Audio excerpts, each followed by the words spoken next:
Okay, well, we're here with Gretchen, post-op day 1. You had your upper blepharoplasty yesterday. You did really well. Can you tell us a little bit about how last night was in terms of pain, swelling, bleeding, pain medications? Well, when I got home, I took about a 3-hour nap. I think the Valium that you gave me, the 10 milligrams, really hit me hard. I napped for 3 hours. I had absolutely no pain, none. I haven't taken any Tylenol even.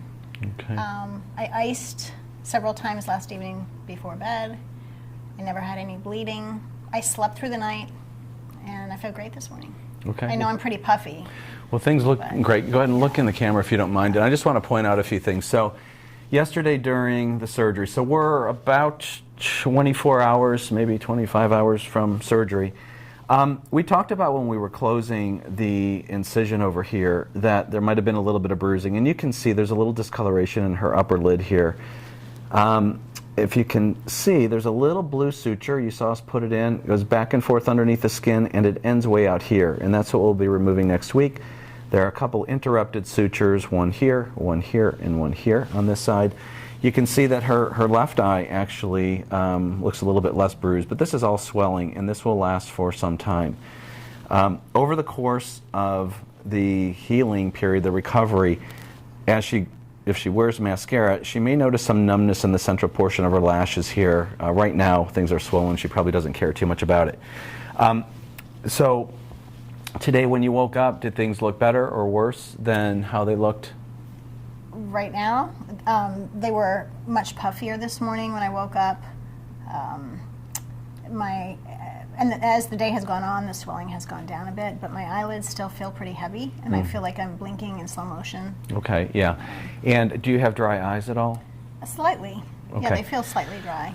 So one of the things that we see with this is because her eyelids feel heavier, normally what happens is there's a lacrimal gland up here. That's our tear gland. Every time we blink, tears go over our cornea, and they go into the little puncta in our lower lid, into our nose, into the back of our throat. Well, that mechanism has been disrupted temporarily because of some of the heaviness that you're feeling. So I'm going to put this in front of your face here for a sec, but this is, we'll give you some artificial tears. We actually forgot to give this to you yesterday, so you'll have this. Some patients, they do have dry eyes coming in, and there's a little tube. We'll give you what's called Lacrolube, and this is a little ointment that sometimes patients will use, as you know, to place in their eye overnight if their eyes are particularly dry. Sometimes what we'll see early on is what we call lag ophthalmos. Close your eyes for us. Okay, so her eyes are completely closed.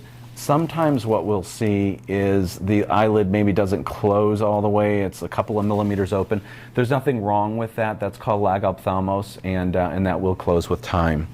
The other thing that we want to do is we're going to have her apply bacitracin, and we'll give you all of these things following it. And we're going to use a thin layer, just a thin layer over the incision. Oops, sorry about that. And that's where that other stitch is there. But we're going to just have her put a thin coat on. A lot of people think that more is better, and it's not. All it's going to do is it's going to warm up to your body temperature. It's going to drip in your eye, and you're going to have blurry vision. You really don't need a lot of ointment. The other thing that we talk about is hydrogen peroxide. While we provide hydrogen peroxide for patients, generally we don't need to use it. We give it to you so that if you decide to use something, at least you've got your Q-tips and peroxide you can use. For the most part, with eyelid surgery and with facelifts, you really don't need to do anything. Once it's clean, it remains clean. How about bathing? Did you shower today, or? I showered. I didn't wash my hair. I don't know, I was protective. I felt protective of my eyes. So I just gently washed my face in the sink and then showered, which is why my hair looks like this. Okay, well, you're looking pretty good. Do you have any questions about anything, or? How long do you think it will take for all the swelling to go away?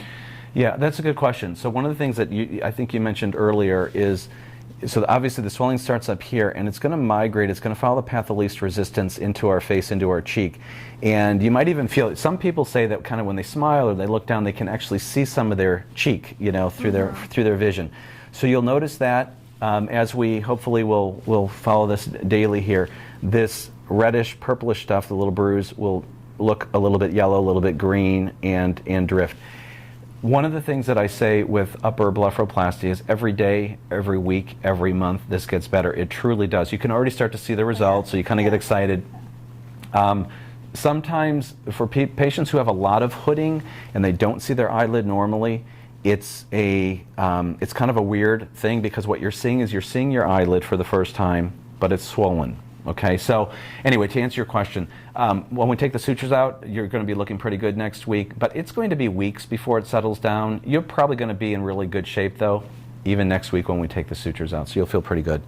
Okay. All right, so anyway, we appreciate you, you know, showing off your eyelids here, and hopefully we can follow you daily. Thank you so much. Okay, thank you.